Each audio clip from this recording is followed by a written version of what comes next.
सलात शुरू।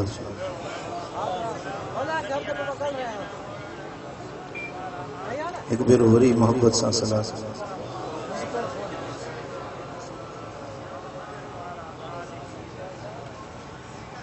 अल्हम्दुलिल्लाह अल्हम्दुलिल्लाह नहमदुहु व नस्तईनुहु व नस्तगफिरुहु व नु'मिनु बिही व नतवक्कलु अलैहि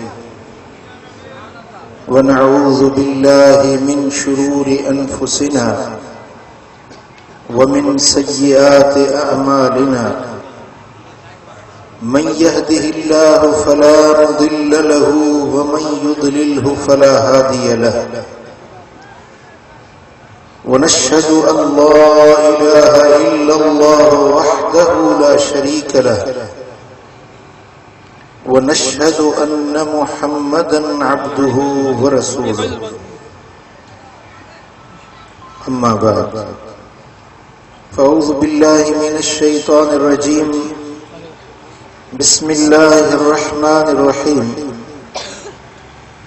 तबारकल्लज़ी नज़्ज़लल फ़ुरक़ान अला अब्दिही लियकून लिल आलमीन नज़ीरा सदक़ल्लाहु मौलानल अलियुल अज़ीम इन्नल्लाह व मलाइकतहु युसल्लूना अलन नबी या अय्युहल्लज़ीना आमनू सल्लू अलैहि व सल्लिमू तस्लीमा अल्लाहुम्मा सल्लि अला सय्यिदिना व मौलाना हबीबिना मुहम्मदिन व आलिहि व अस्हाबिहि अजमईन। मुझा प्यारा दोस्तों बुजुर्गों भाइरों, अल्लाह जा अणगणिया एहसान जै करीम रब असां खे हिन बरकतुन भरी महफिल में हाज़री जी तौफीक नसीब कई। अल्लाह जे दर दुआ है रब करीम हिन महफिल जे अनवार असरात ऐं फ़वाइद मां असांजूं झोलियूं ऐं असांजूं दिलियूं मालामाल फरमाए।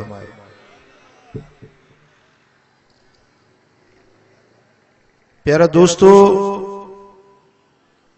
जीअं मूंखे ॿुधायो वियो आहे त हिन जलसे जो उन्वान आहे शान मुस्तफ़ा। मदीने वारे साईं जो शान, मान, मकाम ऐं दर्जो उन जूं जिहतूं बेशुमार आहिनि। हुजूर जा शान अणगणिया आहिनि जो सारी जिंदगी को महबूब जो शान गाईंदो रहे तो उम्रियूं ख़त्म थी वेंदियूं, महबूब जो शान खुटी न सघंदो। शान मुस्तफ़ा जी सिर्फ हिकड़ी जिहत अॼु तव्हांजे साम्हूं अर्ज करण चाहियां थो। शान मुस्तफ़ा जी हिक खूबी, हिक खसलत मुझे महबूब जे शान मझा बरकात मुस्तफ़ा। नचे व सुभान अल्लाह। मदीने वारे साईं जूं बरकतूं जेकी लजपाल नबी पान सां गॾु बरकतूं खणी आया, उम्मत खे बरकतूं अता करे विया। उहे महबूब जे बरकतुनि जा गोशा मुमकिन आहे अॼु तव्हांजे इल्म में अहिड़ी ॻाल्हि बचे जेका तव्हां अॻे न बि ॿुधी हुजे। महबूब जे बरकतुनि जे शान के बयान कबो ऐं उन खां आखिर में वरी कुछ बरकतुनि जा नुस्खा भी तव्हांखे ॾींदुसि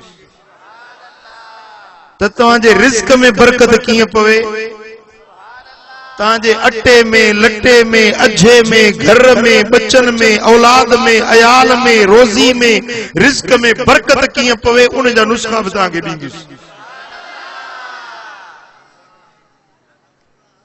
पर इन जे लाइ ऐं गुज़ारिश इहा कंदुसि त पंहिंजे जीअं जिस्मनि खे खणी आया आहियो तीअं दिलुनि खे बि खणी अचो।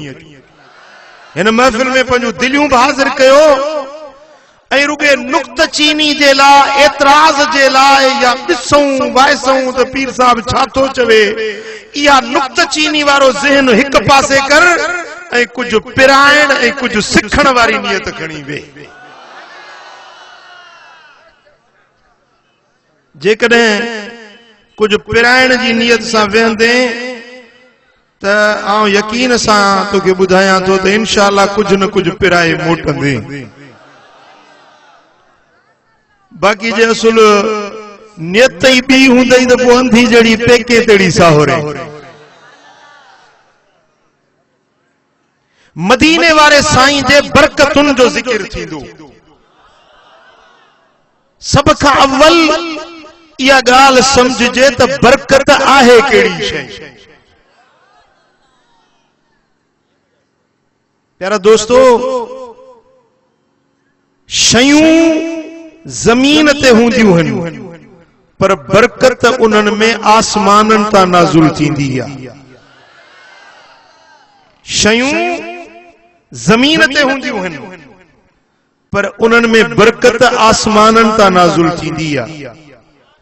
ऐं बरकत उहा अहिड़ी शइ आहे जा जंहिं बि शइ में उहा बरकत नाज़ुल थी वञे त उहा थोरी शइ बि घणी थी पवंदी। जंहिं कणनि में बरकत पवे त उहे कणा खरार थी वेंदा, पर जे बरकत न हुजे त खरार बि कणनि खां घटि। जेकॾहिं कंहिं शइ में बरकत पइजी वञे त उहा शइ इंसान खुटाइण सां खुटाए न सघे।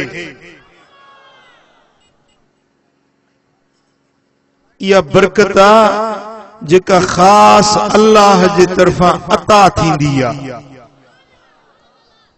ऐं जंहिंखे बरकत मिली वञे वो दुनिया में भी खुशहाल था, आखिरत में भी मालामाल। चो सल्लल्लाहु अलैहि या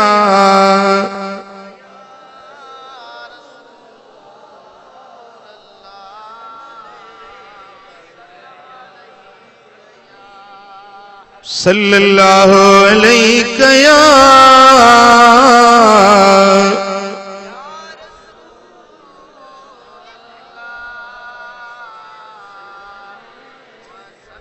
तबारकल्लज़ी नज़्ज़लल फुरक़ान अला अब्दिही लियकून लिल आलमीन नज़ीरा।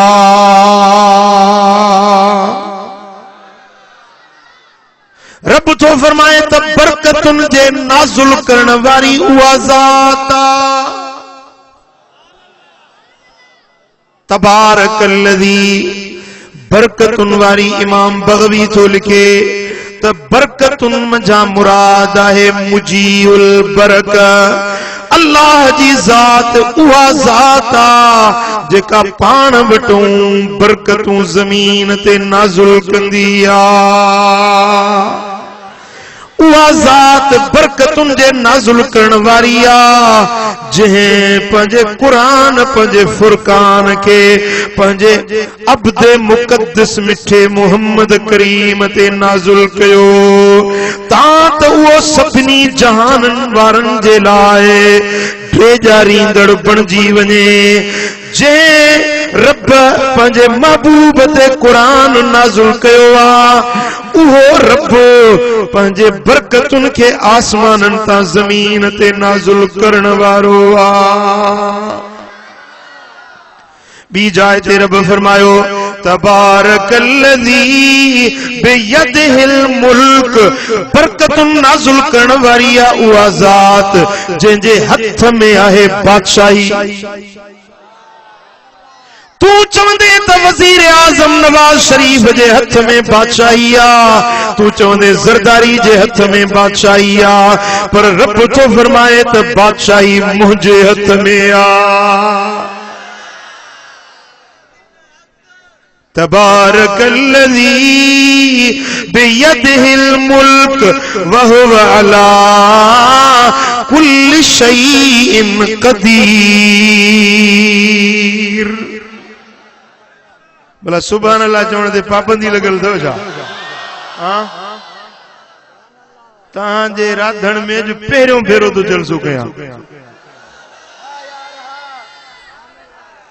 हाँ सुभान अल्लाह एड़ी चो जो मां वञी सिंध वारन के बुधाया तो वाह वाह राधण जा माण्हू।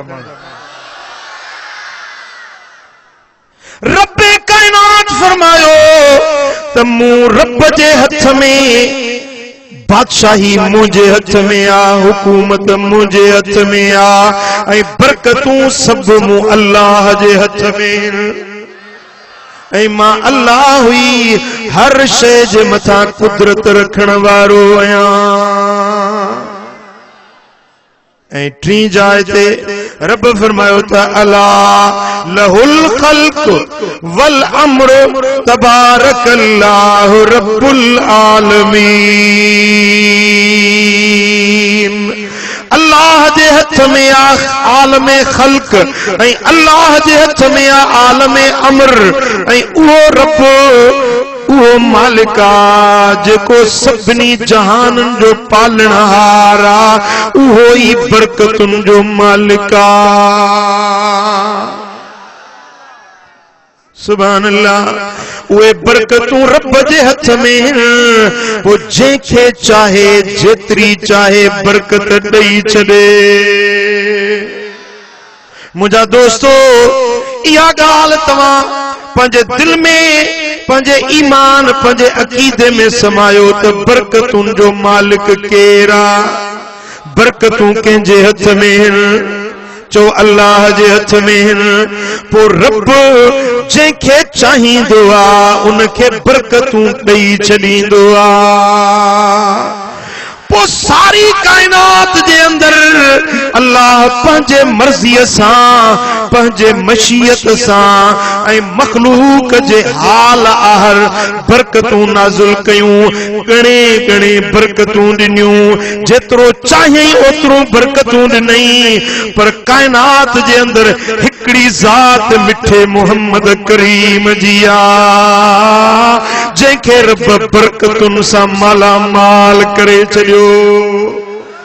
मदीने वारे साईं खे रब बरकतुनि जो मरकज़ ऐं महवर बणाए छॾियो। हुज़ूर जे हथनि में रब बरकतूं रखायूं, महबूब जे कदमनि में रब बरकतूं रखायूं, मुस्तफा जे निगाहुनि में रब बरकतूं रखायूं। महबूब ॻाल्हाइनि त महबूब जे लफ़्ज़नि में बरकतूं, जे हबीब हलनि त महबूब जे कदमनि में बरकतूं, जे निहारनि त मुस्तफा जे निगाहुनि में बरकतूं। मदीने वारे मीर जे बदन सां जेको कपड़ो लॻो उन कपड़े में बरकतूं। महबूब जे शहर में रहिया उन शहर में बरकतूं। महबूब सुहिणा जे गलीअ मां गुज़रिया उन गलीअ में बरकतूं। सुभान अल्लाह। कीअं बरकतूं हाणे अचु त उन जो रंग तोखे अखियुनि सां ॾेखारिया आहे। त मदीने वारे साईं जे हथ में कीअं बरकतूं, कदमनि में कीअं बरकतूं, ज़ुबान में कीअं बरकतूं। चो सल्लल्लाहु अलैहि या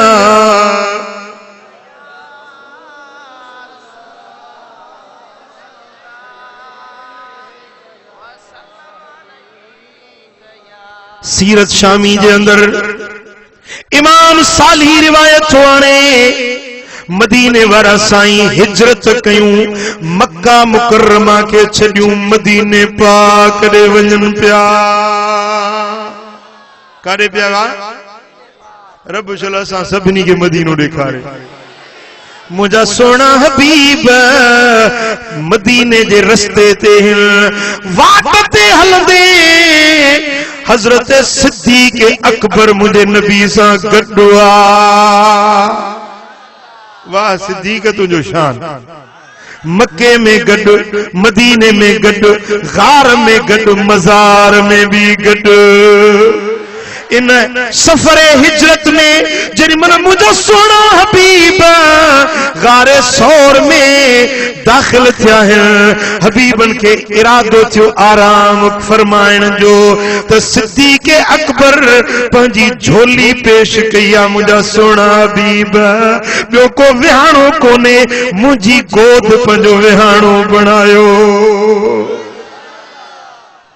जिब्रील भी डिठो हुंदो यो मंजर मीकाईल इसराफील भी यो मंजर डिठो हुंदो ऐ रब तो फरमाए इन्नक बिआयुनिना महबूब तू जिते हुजी मुझू निगाहूं तो में हुंदियूं रब भी यो मंजर डिठो हुंदो जो गोद अबू बकर जी हुई ऐ आराम करण वारो मोहम्मद मुस्तफा हुयो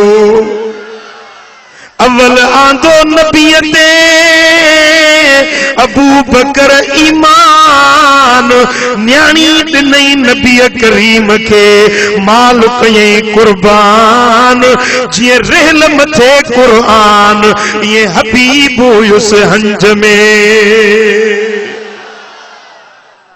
रहलते कुरान रखबो आ न रहलते कुरान केडो सोहणो लगंदो आ सुभान अल्लाह मुझा दोस्तों कुरान हूं ही सुनवा पर रहलते रखजे ते केडो न हसीन मंजर लगंदो आ अज गारे सौर जे अंदर अबू बकर जी गोद रहल वांगुरा मुझे मुस्तफा जो चेहरो उम्मुल किताबा हसीन चेहरो ऐ लाल लपड़ा ये गुलन में गुलाब नाए हसीन चेहरो ऐ लाल लपड़ा ये गुलन में गुलाब नाए ओ शाह शाह ओ जान जाना जगन में तो जो जवाब नाए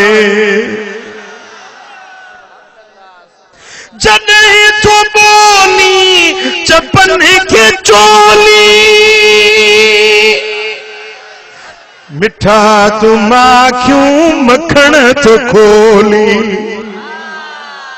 जने तो बोली चपन के चोली मिठा तुम क्यों मखण तो खोली अखर अखर आहे मोती माणिक ये तके जो खिताब नाए गाल बणिया या न बणिया हथ मथे गणी जो सुभान अल्लाह सुभान अल्लाह मिठा तुम्हारी मली हुआई हुस हुस सखा में सिजखा सजी हुआई मिठा तुम्हारी मलीह आई सखा में सिजखा सजी हुआई सुवाली खाली छड़ियो हुजे तो ये लिखो के किताब बनाए सुवाली खाली छड़ियो हुजे तो ये लिखो के किताब बनाए मुझा दोस्तों इन सफरे हिजरत में मुझा सोना हबीब रस्ते में हबीबन के उन महसूस थिया साईं फरमाइता अबू बकर यो खेमो थई यो तंबू थई इन तंबू में जरूर को माण्हू हूंदो उनखे वञी चओ त का खाधे जी शइ हुजे त खणी आ हजरत सिद्दीक़ अकबर विवा दिसे तकड़ी पुडड़ी औरत वेठी आ उन औरत के हजरत सिद्दीक़ अकबर फरमायो त अम्मा असा मुसाफिर रहियूं असा के खाधे जी पीते जी शे जी जरूरत आ बुढ़ड़ी चयो त मां मिस्कीन आया औ एरा ब्याणी बदव्याणी मिस्कीन आया मूं वट का बि शे खाधे जी मौजूद नाहे हजरत अबू बकर मोटी आयो अर्ज करे तो या रसूल अल्लाह औरत पाण वेचारड़ी मिस्कीन आ साईं फरमाइता इहा बकरी जो बीठी दस हज़रत अबू बकर आयो, अम्मा या बकरी दे तो भला इन्हें मां खीर ॾूं। माई चवण लगी, उम्मे महबद चवण लगी तो ओ सोनी सूरत वारा ये बकरी फंडी आ, हिन कदे बि खीर जो फुड़ो न ॾिनो आ। बकरी फंडी आ, खीर न ॾिनो थई। हाणे जे बकरी तो काहे तो भली काए पर खीर इने में आहे कोन। अबू बकर चए थो अम्मा बकरी तू दे ॾुहण वारो पाणे ॾुहंदुसि।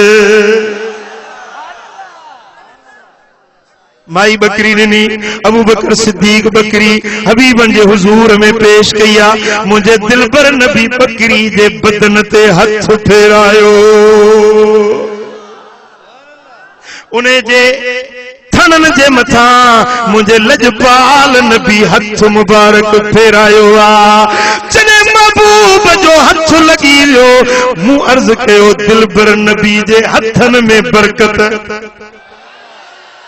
जेरी मल महबूब जो हथ मुबारक लगो आ त बकरी जे थनन में खीर भरजी आयो आ।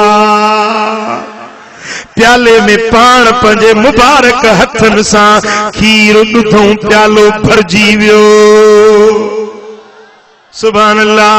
महबूबन करीमन खीर पान तनावुल फरमायो आ, पान पीतऊं, अबू बकर के प्यारियों ओबर मुस्तफा जी पीण वारो अबू बकर सिद्दीक नचे व सुभान अल्लाह। वाह अबू बकर तुझो शान। सोने हबीब फरमायो से अबू बकर हाणे ही प्यालो ऐं बकरी वापस वनी उम्मे महबद के मोटाए दे। मुझा दोस्तो अबू बकर सिद्दीक प्यालो जो दिसे हबीबन भी पीतो, हजरत अबू बकर भी पीतो, पर प्यालो ओतरो जो ओतरो भरियल। वापस अचे माई जे हवाले कई, माई हीअं ॾिसे पई महबूब खे, मुस्तफा जे हलण के पई ॾिसे, महबूब जे कदमन खणण के पई ॾिसे। मुझा दोस्तो हुजूर त अगते हलिया विया, महबूब त मदीने पाक दे हलिया विया। शाम थिया त उम्मे महबद जो मुड़स अबू महबद आयो त चवण लगो घर वारी अज त असांजे कखन पन्नन जे मथा रहमत थी वसे पई। अज ते हिनन कखन मां खुशबू थी अचे, अज हिन वणन मां बूटन मां रस्तन मां हिन वाजन मां पहाड़न मजा अज सुरहान अची रही आ। ओ उम्मे महबद दे त खबर ही अज रौनक मटियल छो ॾिसां, रंग मटियल छो ॾिसां, ॻाल्हि छाहे त माई चवण लगी ओ मुंहिंजा घर वारा अबू महबद अज हिकड़ा ॿ सुहिणी सूरत वारा मुसाफिर हितों लंघिया हुया। ए मुझा घर वारा उन्हनि में हिकिड़ो जेको अॻवान हुयो, मां तोखे उन जे हुस्न जी कहिड़ी ॻाल्हि करे ॿुधायां। जेॾी महिल उन जो चेहरो पई ॾिसां त ईअं पियो लॻे जीअं चोॾीं जो चंड चिमकंदो आ। जेॾी महिल निहारे पियो त उन जे निहारण जहिड़ो कंहिंजो निहारण न हुयो। जे हले पियो त उन जे हलण जहिड़ी तोर, उन जे हलण जहिड़ी लोट, उन जे हलण जहिड़ा कदम कंहिंखे खणण न ईंदा। एड़ो सोनो हुयो, एड़े मिठे आवाज वारो हुयो। अज असांजे हिन खेमे का गुजरियो हुयो, पो असांजी फंडी बकरी ते उन हथ मुबारक फेरिया त बकरी खीर में भरजी आई। मां पंहिंजे बकरी के ॾुहण शुरू कयो आ। मुझे घर जा बर्तन भरजी विया, थाम भरजी विया, दिला मट भरजी विया, पर बकरी जो खीर न तो खुटे।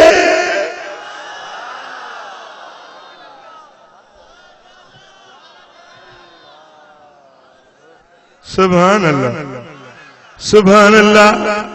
ये मुझे दिलबर नबी जे हथन जी बरकत आ। माई चए थी तो पीड़ से तू भी खीर ठंडी बकरी अजो घर खीर से भरजी विया बर्तन खीर से भरपूर थी विया मुझा दोस्तो हुजूर अलैहिस्सलातु वस्सलाम त हिजरत करे विया पो 10 साल मदीने में रहा वा माई उम्मे महबद 10 साल बकरी के दुहंदी रही खीर न कुटो 2.5 साल अबू बकर सिद्दीक जी खिलाफत आई माई खीर दुहंदी रही खीर न कुटो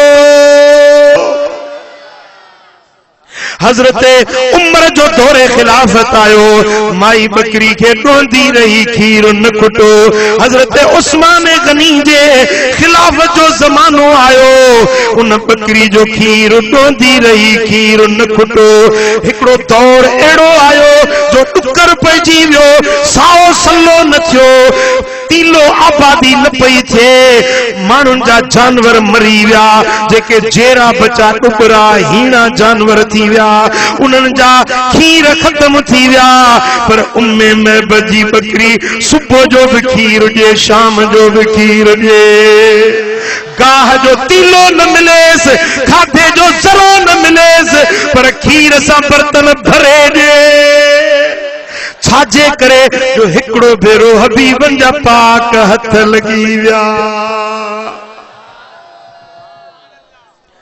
उन्हें बकरी के जो हथ लगा न उन्हें मजा जैसी जेरी हुई तैसी ते उन्हें मां खुशबू खत्म न थी असाबी जेके हबीबन सा हथ मिलाईंदा हन 3 ॾींहंनि ताईं चवंदा त असांजे हथ मां मुश्क जी खुशबू ई न थी वञे मिठा माखी ऐं मिसरीअ खां मिठो तुए जो इस्म आहे अतुर ऐं मुश्क अंबर खां तुंहिंजो सुर हो जिस्म आहे मिठा माखी ऐं मिसरीअ खां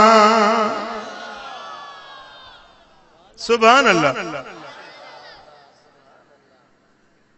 हिकड़े सफर में मुझा सोना हबीब हैं इमाम जलालुद्दीन सुयूती रिवायत आंदी आ त खाधे जो सामान खत्म थी वियो पानी खत्म थी वियो हबीबन करीमन फरमाया त के वट खाधे जी का शय आहे हजरत अबू हुरैरे चयोसी मूं वटि हिकड़ो थेलो आ चमड़े जो उन में थोड़ियूं खजूर रखियल आहिनि पाण फरमायो खणी आ महबूबन हथ विधो त 3-4 खजूरूं हुयूं हबीबन करीमन उन खजूरन के हथ लातो ऐं उन में वरी अंदर वराए विधो पाण फरमायूं त हाणे 1500 असाबन जो लश्कर आ अबू हुरैरा हाणे हीअं कर जो हिन मां खोलजे न पर हथ लंघाए ऐं मुठियूं भरींदो 1500 के खाराए त मुंहिंजा असाबी खाए हजरत अबू हुरैरो पे सोचे त कत्ल जूं गड़ियूं आहिनि 3-4 ऐं 1500 साईं फरमाईंदा माण्हू 1500 मुठ भरे ॾियां हे त हिकड़ी मुठ जेतिरियूं बि न आहिनि पर न अबू बकर हजरत अबू हुरैरे जो ईमान हो त मुस्तफा जा हथ लगा आहिनि बरकत ई बरकत थी वेंदी जेदो हाणे मुंह न पियो खोलियांसी हथ विझंदो मुठ भरींदो हुन खे ॾियां मुठ भरे हुन खे ॾियां मुठ भरे हुन खे ॾियां सॼे लश्कर खाधो पर तोबरो ओतिरो जोतिरो भरियो भरियो मोटी आयसि सफर पूरो थी वियो मदीने शरीफ आयुसि रोज पाण खावां पंहिंजे ओड़े पाड़े वारनि खे खारायां खैर कयां खैरातूं कयां उन मां पियो वंडियां पर मुंह न खोलियां जो हबीबन चयो हुयो मुंह न खोलियांस मुठ विझी कढी चए तो 2500 वसक 2500 वसक 2500 वसक खजूर जा 2500 मण खजूर जा कढी खल्क के खारायम खैरात कयम पर मुंहिंजी खजूर न कुटी जो महबूब जा हथ मुबारक लगी विया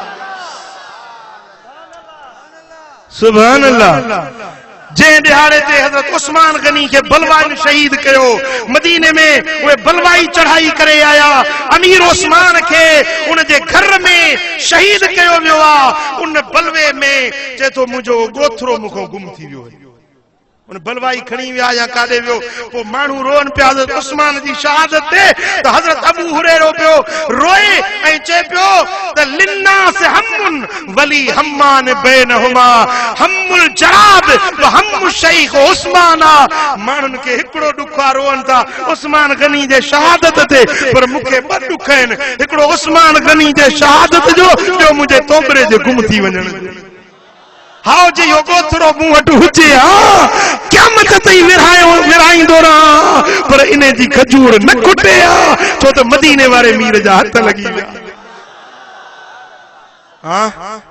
ॿुधाए त महबूब जे पाक हथ में बरकत चो सल्लल्लाहु अलैहि या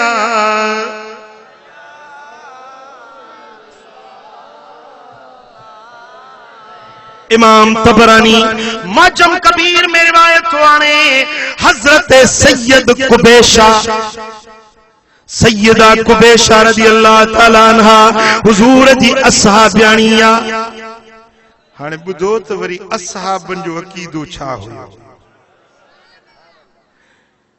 बीबी कुबैशा थी फरमाए त हिकड़े दी हुजूर अलैहिस्सलातु वस्सलाम जन मूं वट आया पो मूं वट हिकड़ी खल्ली हिय लड़कियल बीठी हुई उन्हें खल्लीअ मजा महबूबन पानी पीतो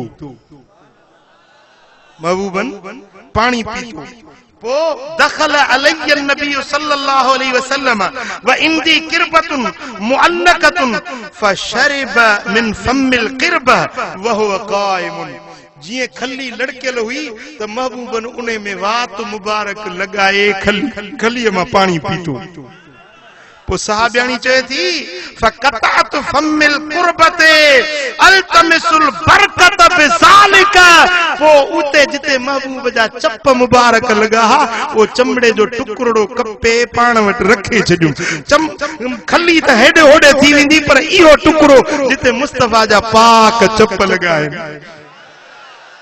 फरमाए थी वो पान वट रखे छज में वो चम जो टुकड़ो जिते महबूब जा चप मुबारक लगा हुआ जने घर में रख में तो मुझे घर जी हर शय में बरकत हर शय में बरकत खाधे में अन्न में अटे में लट्टे में अच्छे में हर शय में बरकत ही बरकत मुझी के शय में खोट न पई जो महबूब दे चप्पन लगल वो शय मुझे घर में अची गई चो सल्लल्लाहु अलैहि या रसूल अल्लाह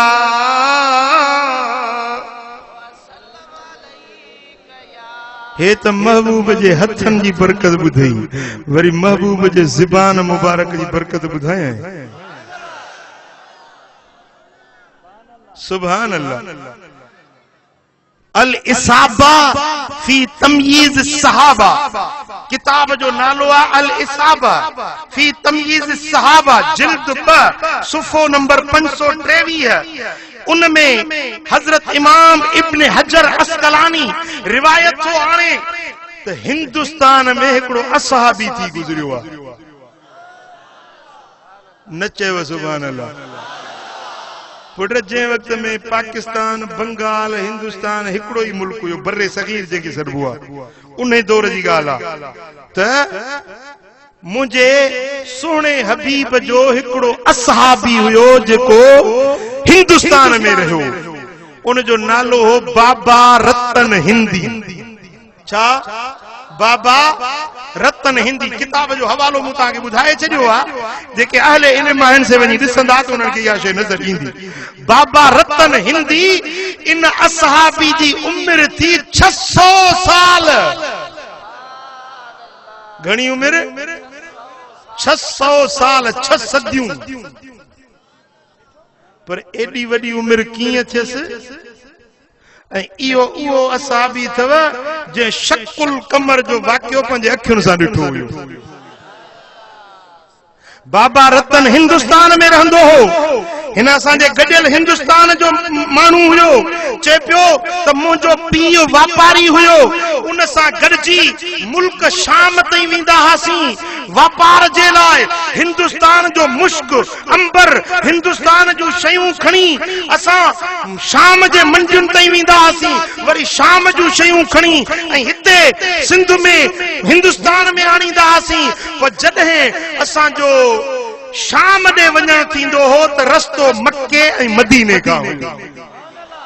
रस्तो किथों हुयो?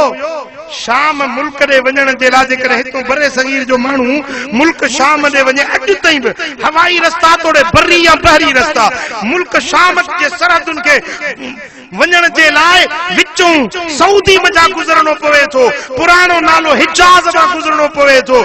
चए थो त पोइ इन वापार जे सांगे असां हिंदुस्तान खां मुल्क शाम वेंदा हुआसीं त गुज़र असांजो मक्के खां ऐं मदीने खां थींदो हुयो। चए तो हिकड़े भेरे रात जो वक्त हुयो, रात जो वगड़ो हुयो, मुझो पी ऐं मुझी मां ऐं मुझो बाबो हिय बाहर निकता बीठा हुजासीं। ओचितो छा ॾिसूं त चंड चीर जी ॿ टुकड़ा थी पियो, चंड ज़मीन ते लही आयो। असां पंहिंजे अखियुनि सां ॾिठो, पर इहा ख़बर न हुई त इहो चंड कीअं चीरियो आहे, छो चीरियो आहे, इन राज़ जी ख़बर कोन हुई। चए तो मुंहिंजो सफ़र शाम मुल्क ॾे थींदड़ हूंदो हुयो। हिकिड़े भेरे सां वञा पियो मुल्क शाम में त मुंहिंजो गुज़र मक्का मुकर्रमा खां थियो। मक्के जे बहराड़ी ते हिकड़ी वादी में मुंहिंजो गुज़र थियो। ओचितो मींहुं वसी पियो। पुट जॾहिं मींहुं वसंदो आहे त नयूं वहंदियूं आहिनि, छा नयूं, पाणी जो वहकिरो तेज़ ईंदो आहे। चए थो ओचितो बारिश पइजी वई ऐं ओचितो न वई, जीअं तव्हांजी गाज न वहंदी आहे, कड़काट करे पाणी लहंदो आहे, ओचितो न वही आई। चए थो हिकिड़ो नीगरो ॾिठुमि जंहिंजो चेहरो ईअं हुयो ॼणो सम्झां पियो त चोॾीं जो चंड ज़मीन ते लही आयो। बकरियुनि खे संभाले पियो, पर ओचितो जो न वही आई, न जो ओचितो वही आई त बकरियूं जूं औरतें रहिजी वियूं, पाण परते रहिजी वियूं। बकरियूं हिक पासे पाण ॿिए पासे। पोइ किनारे नए जे किनारे ते बीठो रहियो। मूं सम्झो त इनखे टपणो आहे पंहिंजे बकरियुनि ॾे। मूं उन नींगरे हुस्न जमाल वारे नींगरे खे चयो त बच्चा जे तूं चवीं त मां तोखे टपायां पंहिंजे बकरियुनि सां गॾायां त इशारे सां चई त हा। पोइ चई त मूं उन नींगरे खे भाकुर में पातो, भाकुर में खयो। जेॾीमहिल हथ उनजे जिस्म सां लॻो त ईअं पियो सम्झां त पट ऐं रेशम खां बि नरम ऐं मुलायम बदन हुयो। ऐं चए थो जेॾीमहिल उनखे खणी ॿिए पासे नए जे ॿिए पासे टपायुमि त उनजे जिस्म मंझि ख़ुशबू हुई, मुंहिंजो बदन बि ख़ुशबूदार थी वियो। पोइ उन नींगरे मूंॾे निहारे ऐं मूंखे चयो त बारकल्लाहु फी उम्रिक, बारकल्लाहु फी उम्रिक, बारकल्लाहु फी उम्रिक। टे भेरा अल्लाह तुझे उम्र में बरकत विझे, अल्लाह तुझे उम्र में बरकत विझे, अल्लाह तुझे उम्र में बरकत विझे। टे भेरा जी ख़ैर मां त हलियो वियुसि मुल्क शाम ॾे। पोइ वरी मोटी आयुसि। इहो वक़्तु गुज़रंदो रहियो, सफ़र में ईंदो वेंदो रहंदोसि ऐं इहो वाक़ियो चंड चीरजण जो बि ॾिठुमि। पोइ इन वाक़िए ॾिसण खां पोइ हिकिड़े भेरे वरी वञा पियो, मके खां गुज़र थियो, वरी मदीने शरीफ़ पहुतुसि। ख़बर पई त मके में हिकिड़ो मर्द पैदा थियो आहे जंहिं पाण खे नबी सॾायो आहे। चए थो मां अल्लाह जो नबी आहियां। बाबा रतन हिंदी चवे थो त मां बि मुसाफ़िर हुयुसि, राति मके में रहियुसि। दिलि चाहियो त भला इन जे नबूअत जो ऐलान कयो आहे, इन जी ज़ियारत त कंदो वञा।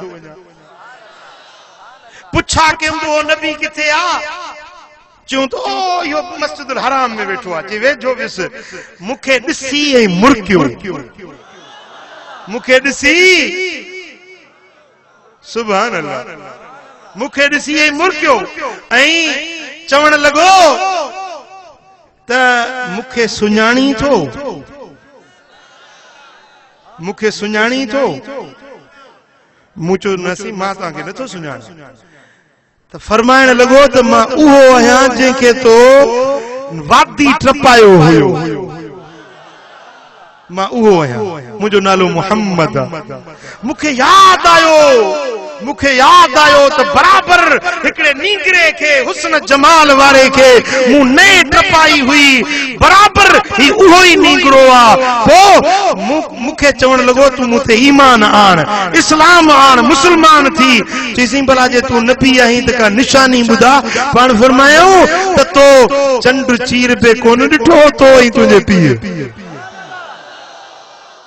किथे हिंदुस्तान किथे मां पंजे घर में चंड चीरियल डिठो महबूब हुते पिया बुधाइन वाह मुस्तफा तुझो इल्म जे मां कदमन ते किरियुस कलमो पढ़ियुम मुसलमान थियुस जेरी मन मुसलमान थियुस त हबीबन करीमन वरी 3 भेरा फरमायो बारकल्लाहु फी उम्रिक बारकल्लाहु फी उम्रिक बारकल्लाहु फी उम्रिक 3 भेरा फरमायो 3 भेरा नंढपण में 3 भेरा हाणे घणा भेरा 6 भेरा बरकत उम्र जी बरकत जी दुआ दिनू उम्र उन शख्स जी 600 साल भरजी वई हिकड़े लफ्ज मुस्तफा जे निकरण से 100 साल उम्र थी वसी वरी बे लफ्ज सा 100 साल वरी 3 लफ्ज सा 100 साल महबूब जी फरमाईंदा विया पर मां त ये तो चवां जे चवन सा क़यामत ताईं जेरो हुंदे अज भी बाबा रतन जेरो हुजे असा ज़ियारत करे ताबई थी अचो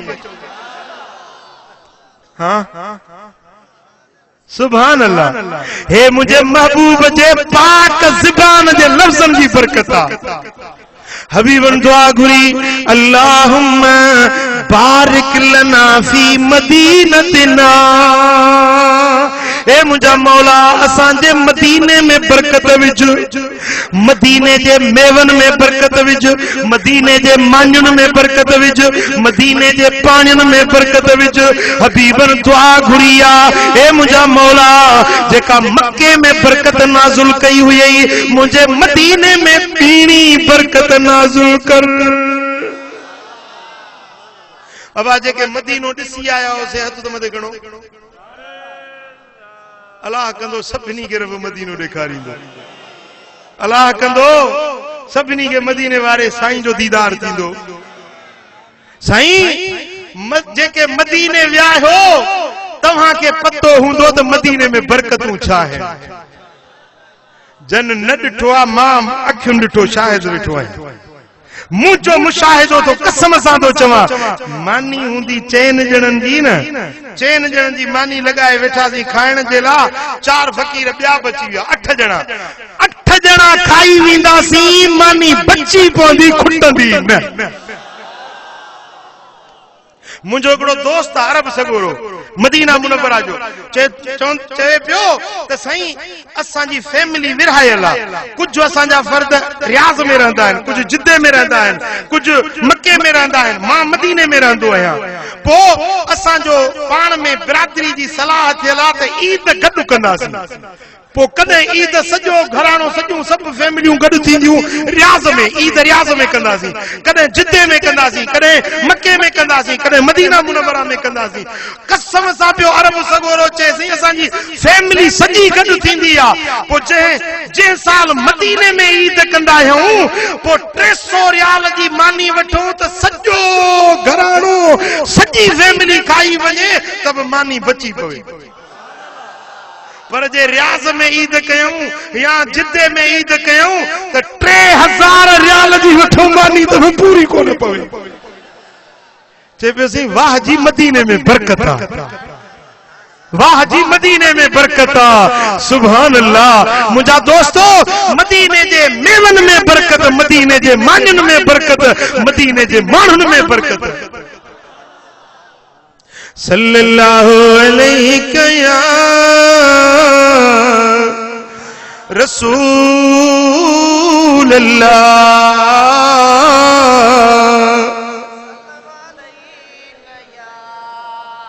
मोहब्बत सां चो सल्लल्लाहु अलैहि या रसूल अल्लाह पो मुझा सोना हबीब उहे बरकतूं रुगे मदीने वारन के न ॾेई विया पर पंहिंजी उम्मत जे लाइ बरकतूं छॾे विया वो राधण वारो तहां के बरकतूं खपन या न खपन जेको मदीने वारो साईं बरकतूं ॾेई वियो तहां के भी हिस्सो उन्हनि मां खपे या न खपे कंहिंखे बरकत खपे हथ तो मथे गणे बरकत खपे हां पो उन्हें जे ला मदीने वारा साईं बरकतुन जा नुस्खा पंहिंजी उम्मत के ॾेई विया कुछ नबवी नुस्खा जो मां भी तहां के ॿुधाईंदुसि खपन पर ये नात खान हजरात ये मोबाइल तो घड़ी खन बंद कयो हाँ असां ताजो नातू वेही बधू असां जी तकरीर ते तारी मोबाइल खोले वियो ये इंसाफ तो ना है ना चो सल्लल्लाहु अलैहि या रसूल अल्लाह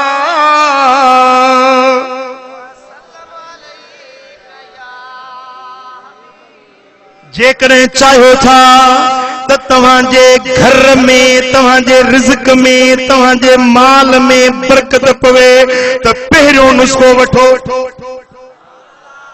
वठंदो पहिरियों नुस्खो इहो अथव जो जेॾी महिल कंहिं बि शइ में हथ विझो त अव्वल चओ बिस्मिल्लाहिर रहमानिर रहीम मानी खाओ पानी पियो कम व्यापार कयो कुर्फ खोलियो घर जो दुकान जो तालो खोलियो चो बिस्मिल्लाहिर रहमानिर रहीम शय तोड़ियो व्यापारी आयो शय तोड़ियो था तो शुरुआत में चो बिस्मिल्लाहिर रहमानिर रहीम तवा अज खां वठी पंजो दस्तूर मामूल बनायो बिस्मिल्लाह चवण जी आदत बनायो आ तवा के गारंटी सां तो चवा तवा जी हर शय में रब बरकत ही बरकत विझी चलींदो असा भी सगोरा अर्ज था कन या रसूल अल्लाह मानी खाऊं था पर ढो न तो थे मानी खाऊं था पर ढो न तो थे साईं फरमाइन था सबब इहो आ जो छिड़ विछड़ थी मानी खाईंदा आयो बिस्मिल्लाह को न पढ़ंदा आयो हाने मां मोहम्मद करीम तवा के दस थो ॾियां उन दस ते अमल कयो ढो भी थी वेंदो बरकत भी मिली वेंदव असा भी चवंदा या रसूल अल्लाह की बरकत मिलंदी सुनन अबू दाऊद में हदीस जिल्द 1 सुफ़ो नंबर 406 साईं फरमाइन था त फजतमिउ अला तामिकुम वज़कुर अस्मल्लाह अलैहि युबारक लकुम फीहि गॾजी वेही मानी खाओ ऐं मानी खाइण खां अॻु में चओ बिस्मिल्लाहिर रहमानिर रहीम तव्हांजे मानी में तव्हांजे अन्न में बरकत पइजी वेंदी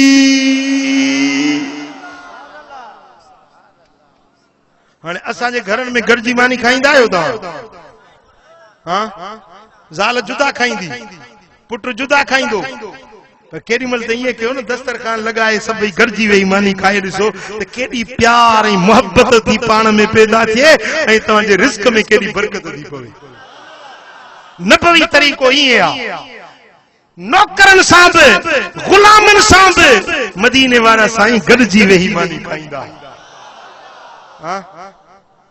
पट ते दस्तरखान लगायो सभई गॾजी वेही मानी खाओ ऐं मानी खाइण खां अॻु में चओ बिस्मिल्लाहिर रहमानिर रहीम ॾिसो त बरकत कीअं थी तव्हांखे आसमाननि मां मिली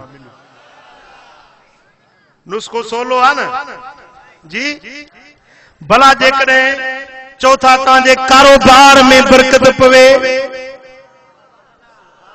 कारोबार में बरकत पवे तो पो तव्हां हीअं कयो जो सुबह जो सवेल पंहिंजे कारोबार की शुरुआत कयो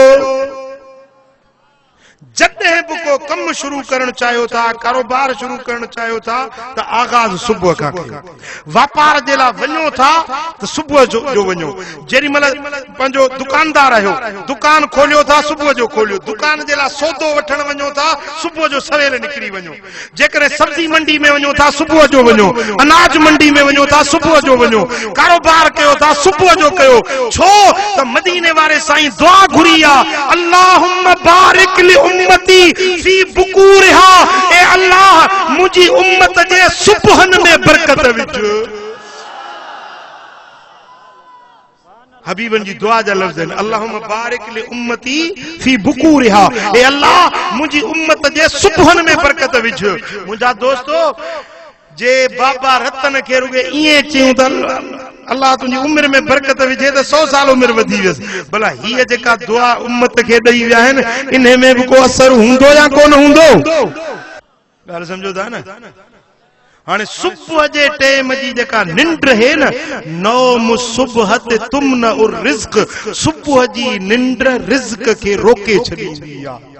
रिज़्क जी बरकत खजी वेंदी, रिज़्क जी कुशादगी खत्म थी वेंदी, आयल रिज़्क खां बि बानो महरूम रहिजी वेंदो आहे। सैयदा तय्यबा ताहिरा ज़किया फातिमतु ज़हरा नबी दी पाक दामन न्याणी रिवायती फरमाए त मां सॼी रात जाॻियसि, इबादत कयमि, नफ़िल पढ़ियमि, जीअं बाख फुटी त फजर जी नमाज़ पढ़ी सुम्ही पियसि। अञा अख लॻी त मुंहिंजे मिठड़े मुहम्मद करीम मूंखे चई उथारी। फरमायूं त पुट फातिमा, या फातिमा तो कूमी फशहदी रिज़्क रब्बके, ओ फातिमा उथी, हींअर तुंहिंजो रब रोज़ी तक़सीम करे रहियो आहे, पंहिंजे रोज़ी जो हिस्सो उथी हासिल कर। पुट समझो, राधण वारा गाल ज़हन में वेठव, सुबुह जी निंड रोज़ी रोके छॾींदी आहे। अॼु वाइदो कयो त सुबुह जो निंड कोन कंदासीं। हाँ, अल्लाह तौफीक ॾींदो, अल्लाह हिम्मत ॾींदो, रब तौफीक ॾियो त फजर पढ़जो। हाँ, अजोके ॾींहं जो त ख़ासि तव्हांखे ताक़ीद थो कयां त सुबुह जो सवेल उथी फजर पढ़जो। वरी जे चओ था त तव्हांजे अन्न में बरकत पवे, अन्न में बरकत पवे, नुस्खो नबवी नुस्खो ॾियांव। सुभान अल्लाह। अन्न माण्हू रखाईंदो आहे न, साल जो, हफ्ते जो, 5 महीननि जो, 6 महीननि जो माण्हू अन्न रखंदो आहे। सारियूं रखंदो, हींअर कणक लहे थी त माण्हू कणक रखंदो, वरी सारियूं लहंदियूं आहिनि त वरी सारियूं रखंदो आहे। अन्न रखंदा आहियो या न रखंदा आहियो? हिकिड़ा त ग़रीब मिस्कीन आहिनि, आणी नहीं चाढ़ी ॾुथ ॾिहाड़ी सूमरा, रोज़ानो मज़ूरी करे वठी ईंदा आहिनि, पोइ उहो खाईंदा आहिनि, बचनि खे खाराईंदा आहिनि, ॿिए ॾींहुं वरी नई रोज़ी। पर हिकिड़नि खे जेके सुखिया आहिनि, पंहिंजे बनियुनि ॿारे वारा आहिनि, उहे साल जो अन्न रखंदा आहिनि। पोइ अन्न वरी 3-4 महीननि 5 महीननि खां पोइ खुटी वेंदो, वरी पैसनि ते विहाई कंदा आहिनि। उन जे लाइ नुस्खो नबवी नुस्खो अथव, जे इन ते अमल कंदव सॼो साल तव्हांजो अन्न न खुटंदो। तजुर्बो कजो। कीअं? सही बुखारी में हजरत मिक़दाम बिन माजी करब रज़ी अल्लाह ताला अन्हु का रिवायत है। सुनन इब्न माजा में सैयदना अब्दुल्ला बिन बुसर रज़ी अल्लाह ताला अन्हु का रिवायत है। मदीने वाले साईं फरमायो, कीलू तआमकुम युबारक लकुम फीहे, जॾहिं तव्हां पंहिंजे खाधे जो अनाज रखो त मए तोरे रखंदा कयो त तव्हांजे अन्न में रब बरकत विझंदो। छा कयो? तोरे रखो, पूरी तरह ता कांटे साइमी में तोरे, पो पंहिंजे घर जो अन्न रखो, को 10 मण रखो, खरार रखो, 2 खरार रखो, जेतिरो बि रखो, पर तोरे रखो त अल्लाह ताला तव्हांजे अन्न में बरकत विझंदो। नबवी नुस्खो अथव। ऐं जेकॾहिं चओ था त तव्हांजी कणक थोरे मां घणी थी वञे, हींअर कणक लहे थी न भई, उहो नुस्खो बि ॾियांव थो। सुनन इब्न माजा में हजरत सुहेब रज़ी अल्लाह ताला का रिवायत है, चए तो मदीने वाले साईं फरमायो त जेकॾहिं चाहियो था तव्हांखे बरकत मिले त पकम ज़रूर कयो। हिकिड़ो अल मुकारदत व अखलातुल बुर्र बिशईर लिल बैत ला लिल बै। साईं फरमाइनि था, हिकिड़ो त कंहिंखे कर्ज ॾियो, तव्हांजे रिज़्क में रब बरकत विझंदो। को हाजतमंद, को ज़रूरतमंद अचे न तव्हां वटि, कर्ज़ हसना, व्याज ते न ॾियो, व्याज ते न, वाधी ते न, कर्ज़ हसना ॾियो त रब तव्हांजे रिज़्क में, तव्हांजे पैसनि में बरकत विझंदो। हे पैसन जी बरकत जो नुस्खो था जेकर चौदा पैसन में बरकत पवे तो मोहताज हाजतमंद जरूरतमंद को अचे तो उनके कर्ज दियो रब ताजे पैसन में बरकत विझंदो वरी जेरी मल कणक पंजे घर जे ला रखो था तो साईं फरमाइन था तो पंजे कणक में थोड़ा जव मिलाए रखंदा कयो लिल बैत ला लिल बे विकणन वारी कणक में मिलावट न कजो घर जे रखण वारी खाधे वारी कणक में थोड़ी जवन जी चपटी मिलाए छडियो त तवा जे कणक में रब बरकत विझी छडी या गाल मा वरी अर्ज कंदुस एकड़ो अन्न खपाइण जे ला जो बाजार में खपाइबो आ उने में कणक में जव मिलाए खपाए यो शरीयत में जायज ना है साईं फरमाइन ता मन गश फलैस मिन्ना जेको मिलावट करे वो असा मजा ना है व्यापार वारी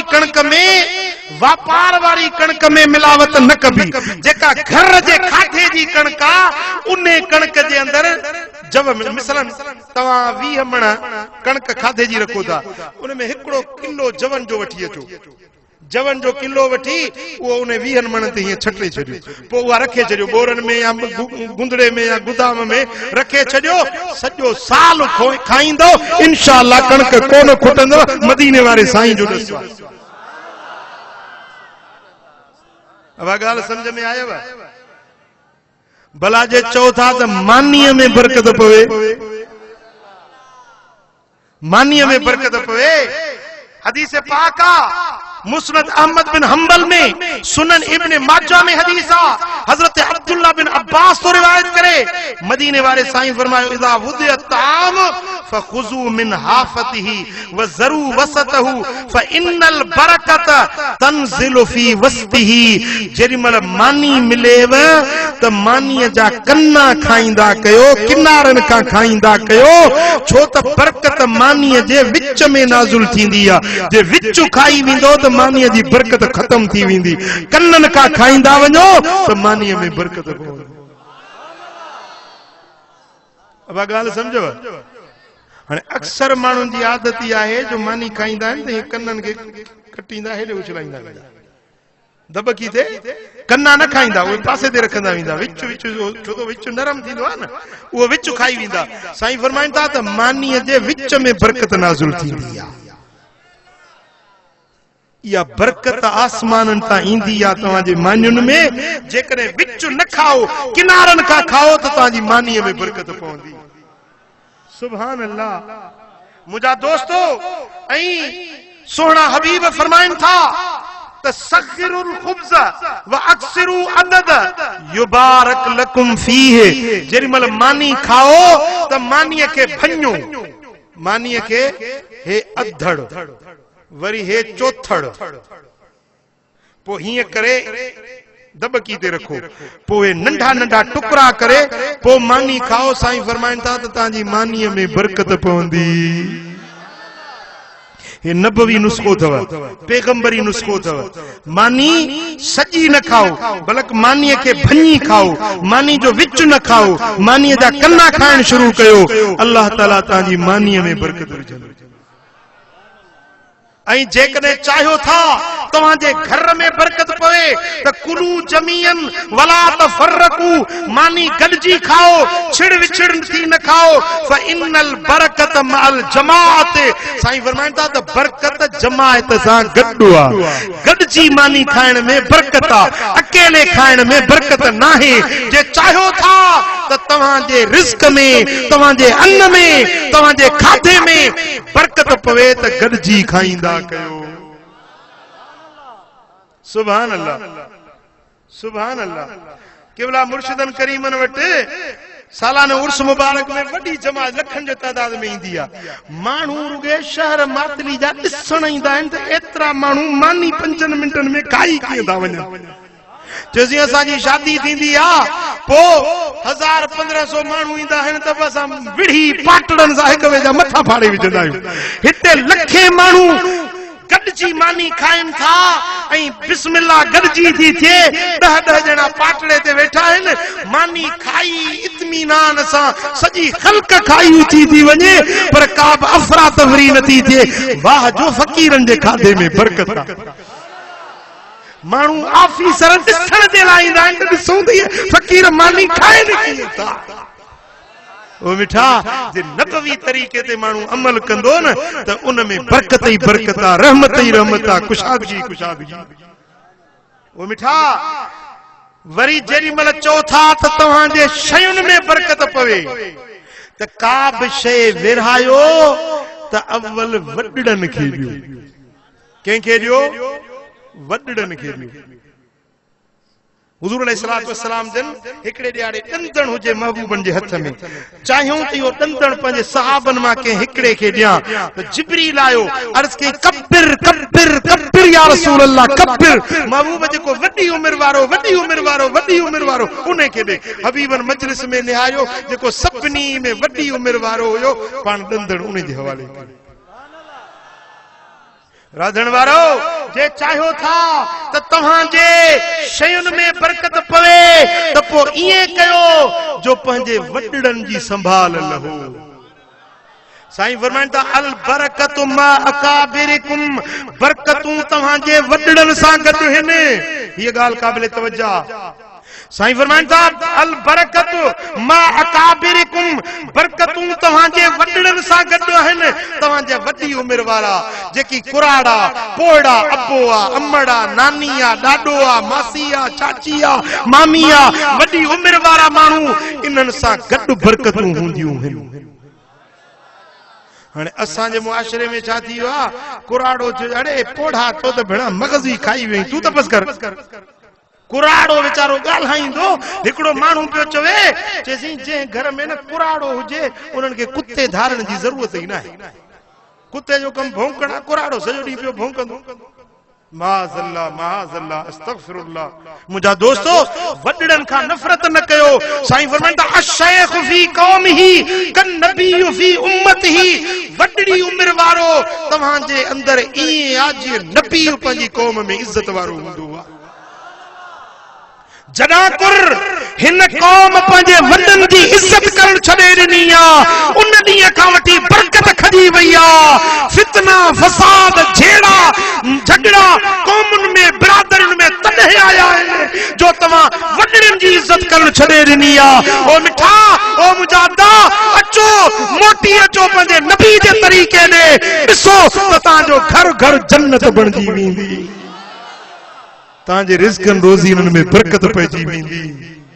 अबे जी इज़त कयो, जीजल अम्मा जी इज़त कयो, पंहिंजे वॾड़नि जो एतिराम कयो, वॾनि खे झिड़कियो न, उफ़ वला तनहरहुमा, पंहिंजे अबे अम्मड़ खे उफ़ बि न चओ, उन्हनि खे झिड़कियो बि न, बल्कि उन्हनि जे लाइ पंहिंजे रहम जूं खंभड़ाटियूं खोलियो। शइ खणी अचो न, ॿाहिरों फ्रूट आंदो अथव, बचड़नि खे बि ॾींदो, पर हिकिड़ो केलो अबे खे बि ॾियो। हाँ हिकड़ी नारगी छिले ठाहे अबे खे बि खारायो। अदा इहो अबो जो न खाईंदो तुंहिंजे हथनि जी अहिड़ी दुआ ॾींदी जो दुनिया बि आबाद आख़िरत बि आबाद थी। छो त अबे अमड़ जी दुआ पंहिंजे बच्चनि जे लाइ ईअं हूंदी आहे जीअं नबीअ जी दुआ पंहिंजे उम्मती जे हक़ में मक़बूल हूंदी आहे। साईं फरमाइनि था अल अब औसत अबवाबुल जन्नत, पीउ बेहश्त जो विचो दरवाज़ो आहे, जिते अबो राज़ी आहे उन ते अल्लाह जी ज़ात बि राज़ी आहे। अॼु मूंसां अहद करणो पवंदो त पंहिंजे वॾड़नि जी इज़त कंदव।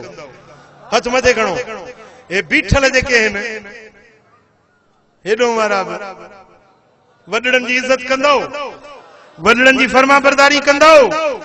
हाँ ओ मिठा साईं फरमाइनि था अल बरकतु मा अकाबिरिकुम, बरकतूं तव्हांजे वॾड़नि सां गॾु आहे। जॾहिं को फ़ैसिलो कयो न पंहिंजे वॾड़े खे विच में विहारियो, जॾहिं पल ते मानी विरहाइजे थी न, पल ते कंहिं वॾड़े खे विहारियो त उन मानीअ में बरकत पवंदव, अनाज में बरकत पवंदव। ओ मुंहिंजा प्रिय प्यारा, जंहिं घर में मिसाल 5 पुट आहिनि 5 ई धार था रहनि, त जंहिं घर में अबो ऐं अमड़ रहंदा आहिनि न, उन पुट वटि बरकतूं हूंदियूं अथव।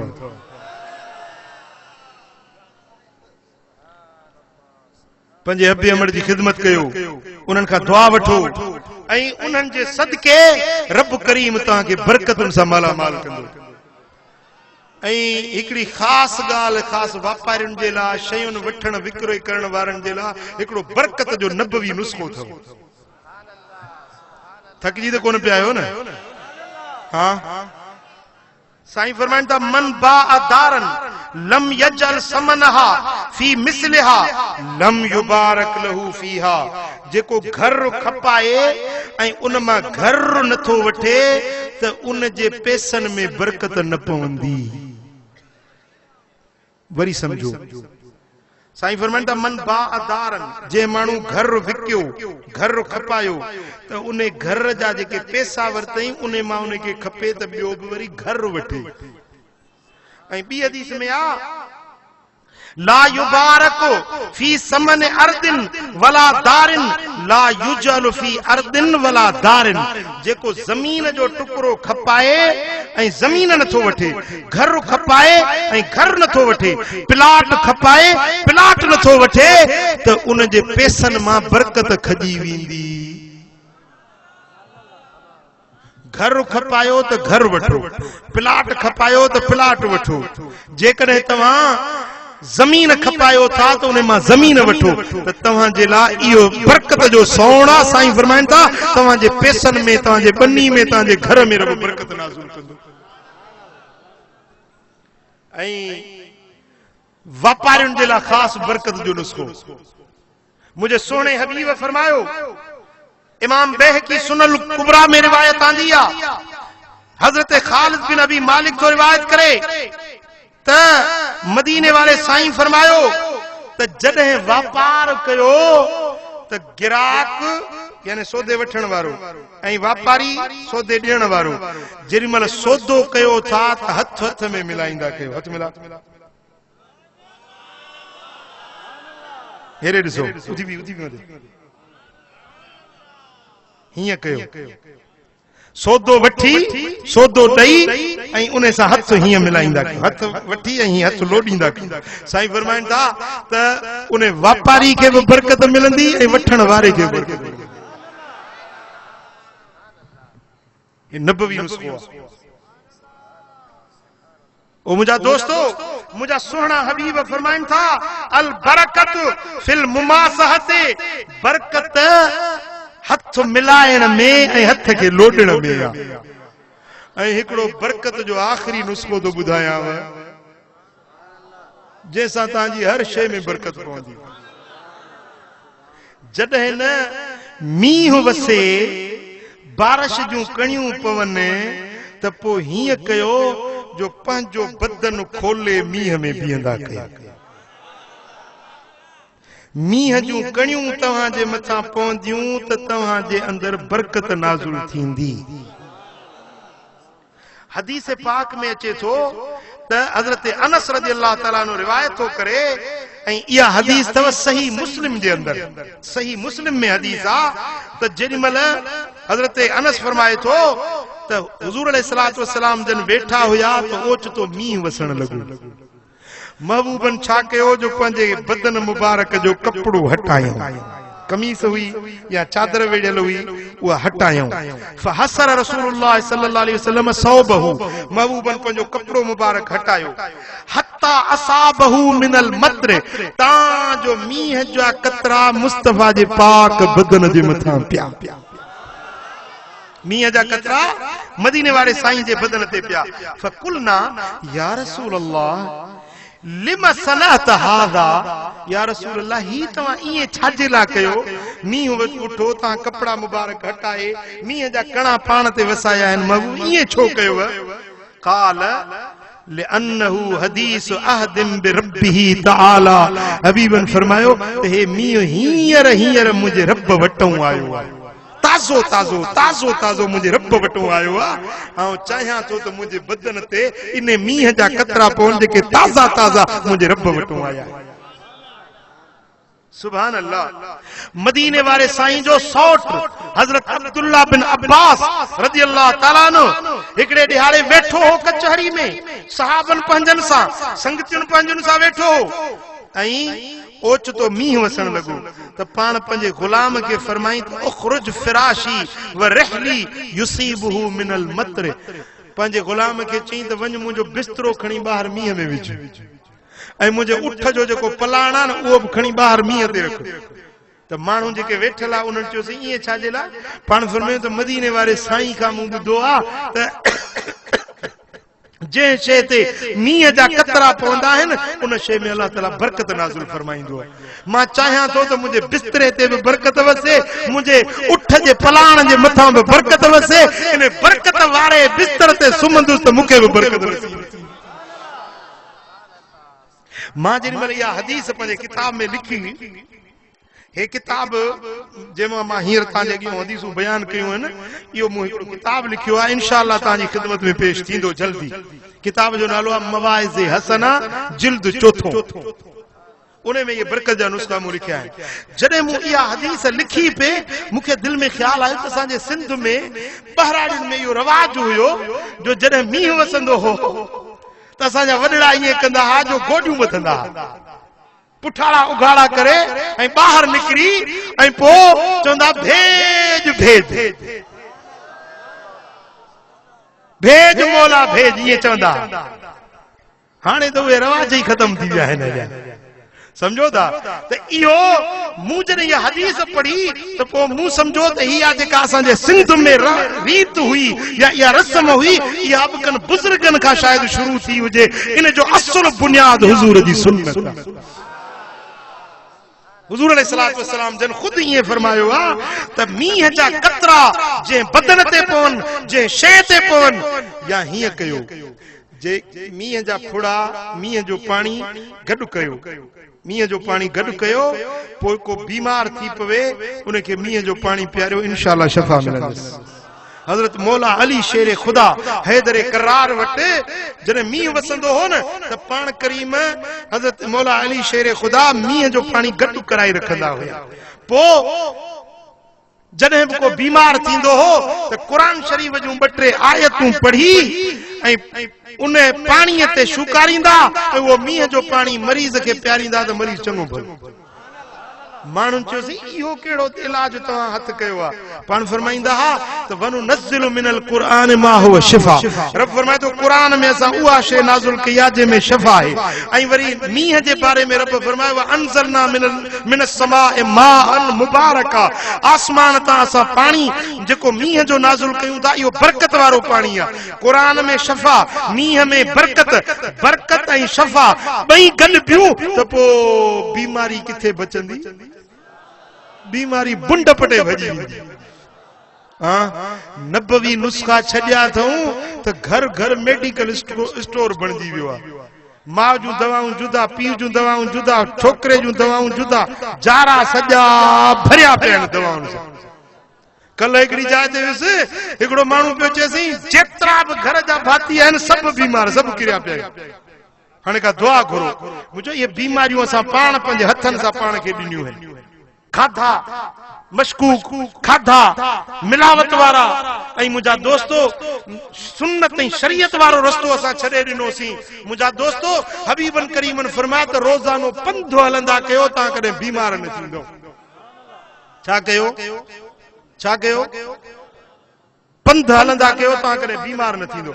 हकीम अफलातून चयो आहे जेको 3 कम करे उनखे कॾहिं बि डॉक्टर वटि वञण जी ज़रूरत ई न पवंदी। 3 कम करे, हिकिड़ो रोज़ानो पंधु हले, ॿियो गुस्ल करे, टियों दूहे ऐं दज़ खां पाण खे बचाए। दूहे ऐं दज़ खां पाण खे बचाए। हमरा त सही सिगरेटनि जा दूहा सॼा कश था अंदरि मोकिले। हे ॾिसो न अछो कपिड़ो आहे न, हिनखे थोरो अच्छे कपिड़े खे पुसाए, सिगरेटनि वारा थोरो हेॾे मुड़े ध्यानु कजो, ओ सिगरेटनि वारा हेॾे ॾिसजो मुड़े। जेॾी महिल सिगरेट कपिड़ो अच्छो हुजे सफ़ा साफ़, पोइ उनखे ईअं थोरो पाणी में पुसाए, पोइ जेको सूटो हणो था न अंदरि, वरी कढी हीअं फूक हिन ते